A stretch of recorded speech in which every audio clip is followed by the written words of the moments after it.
We started the vineyard about 10 years ago in '98.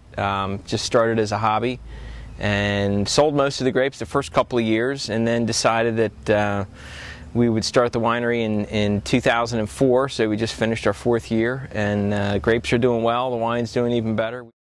We focus really more on the premium dry wines. We have a really great site here because we're right along the river, and we're probably the winery that's closest to the largest body of water in the state other than Lake Erie.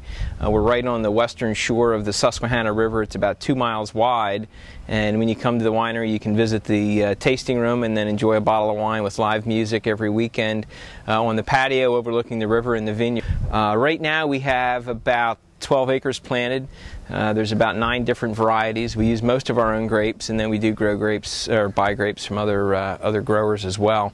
But we focus really on the European and the vinifera varieties. So we have really done well with that because we get an earlier bud break because we're along the river, warms up a little bit earlier in the springtime, and then it stays a little warmer in the fall, and we miss those first or second frost events. So that allows us to let the reds really hang into late October and November and get really ripe and to develop the flavors that are characteristics of the different varieties. So we right now we'll probably do about 10,000 gallons of wine this year.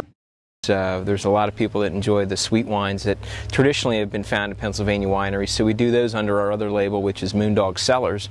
Have a couple of different native varietal grapes that we use in those wines.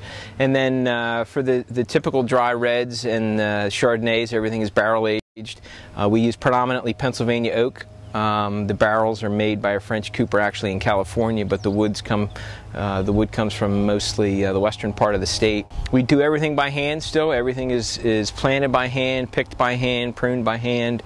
We have very little mechanization. Even in the cellar, all the labeling and corking is still done by hand. We try to do as little as possible with the grapes once they come into the winery, which means we have to do as much as possible in the vineyard. 90 to 95% of wine, they always say, is made in the vineyard, and we try to follow that.